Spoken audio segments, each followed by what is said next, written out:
Now that we've created our virtual switches and saw what is the initial configuration that you can do, it's time to look into the network switch and port policies. So right on the top, if I click on the edit pencil, so I can edit the vSwitch 0, I can see that I can play around with some security policies, traffic shaping policies, teaming and failover.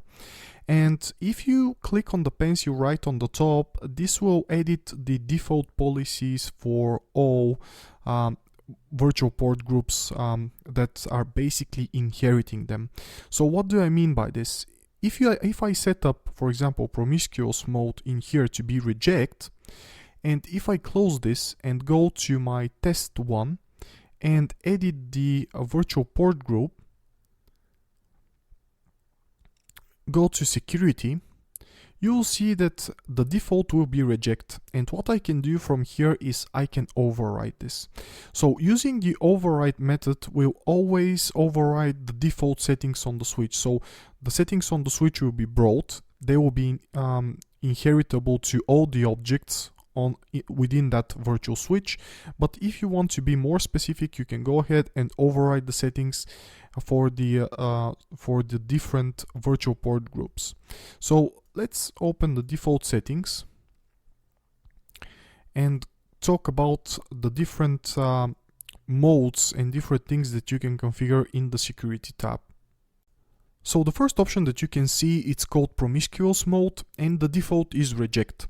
So Promiscuous Mode will allow a virtual switch or port group to forward all traffic regardless of the destination.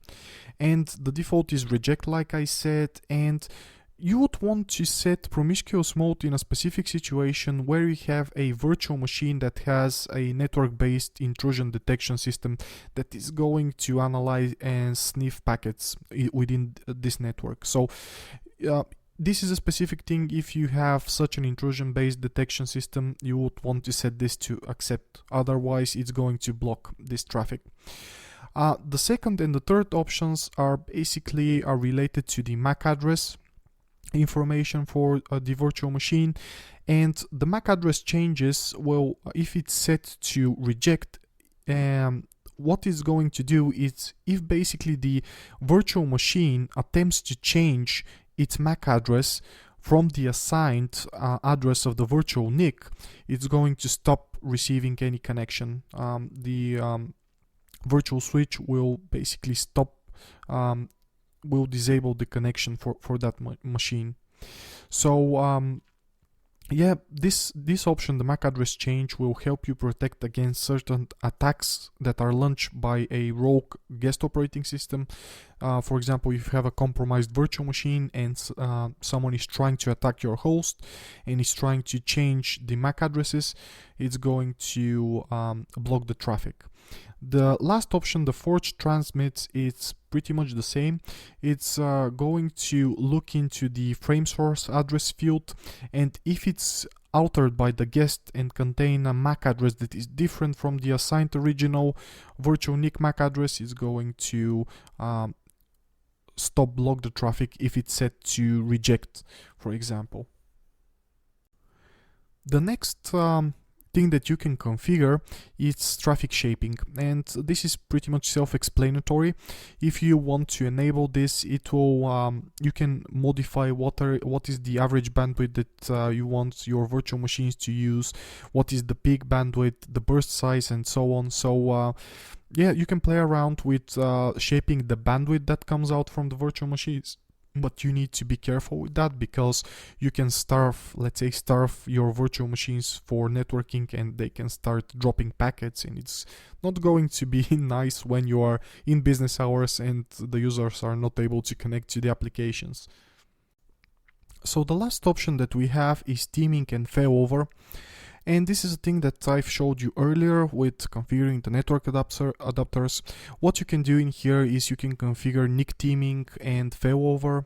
So you can both increase the bandwidth capacity and increase the redundancy. For example, if you have multiple network adapters that are active, they can work to increase capacity of the bandwidth and work together to provide more bandwidth for the virtual machines. You can use the active standby adapters, so if you have a problem with one of the active adapters, the other one can start working and can provide redundancy if any fails occur.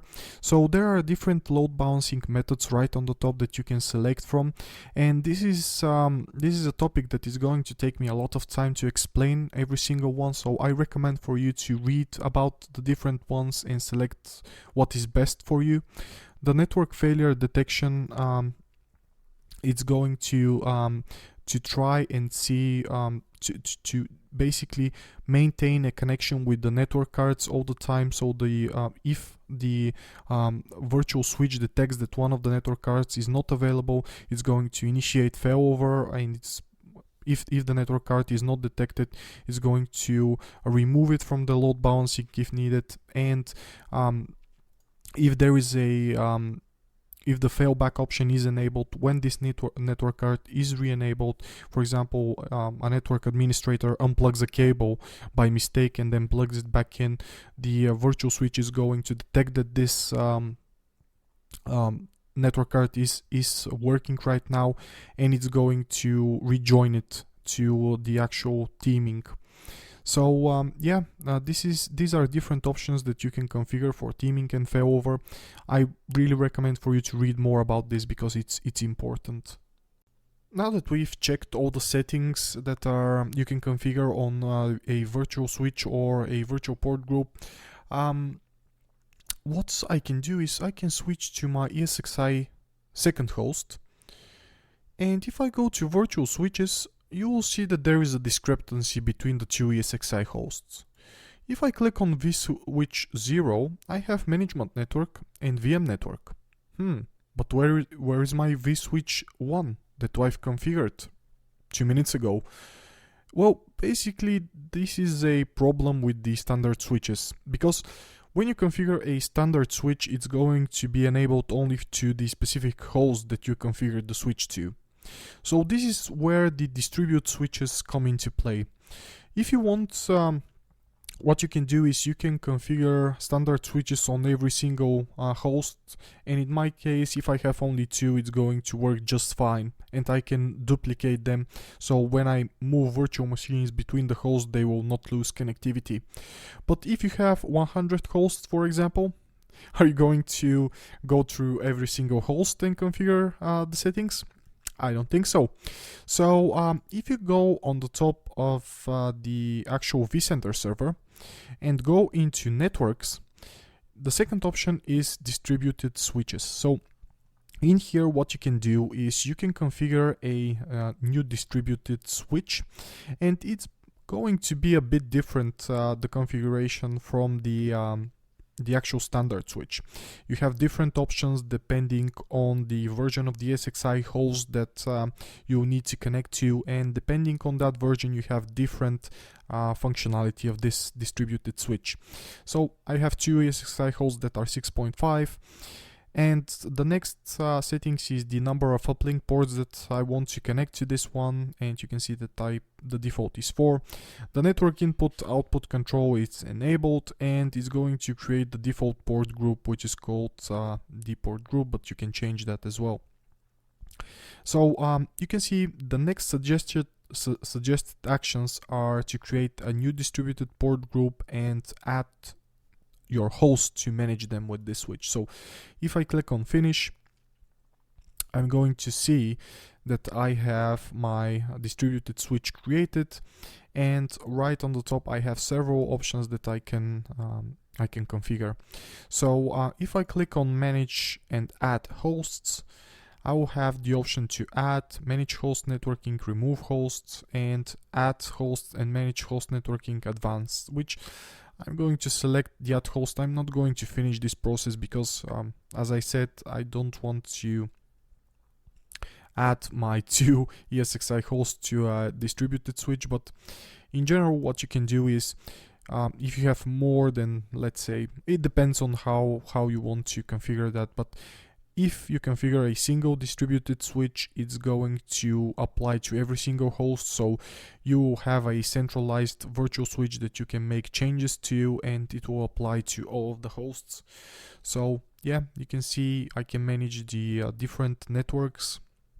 On this one, I can select the virtual NICs that I can assign uplinks to. So I can assign uplink 1 to this one. So you can see the VMNIC1 can be assigned as an uplink, and I can manage the actual VM kernel adapters, so I can add new adapters if needed, and it's going to analyze the impact. There is no impact, so if I click next, it's going to basically take over from the actual standard switch, and it's going to work with the distributed switch in as the main source for networking. So I'm going to delete that, but I really recommend for you to read more about this. It's not a straightforward thing, so you need to be familiar with how to properly configure a distributed switch. So in general, this is how you configure basic, let's say basic networking in VMware, because I know that there will be not enough time for me to show every single option and explain every single tick box, and most probably no one will ever want to watch that, but yeah, what I recommend is go ahead and search for yourself and self-learn how to configure everything and what are different options in specifics. And under the VMware website, you will find most of the articles written down on different options that you can configure. And yeah, if you like the video, you can always subscribe to NOB Solutions and hit the like button, share the channel if you want.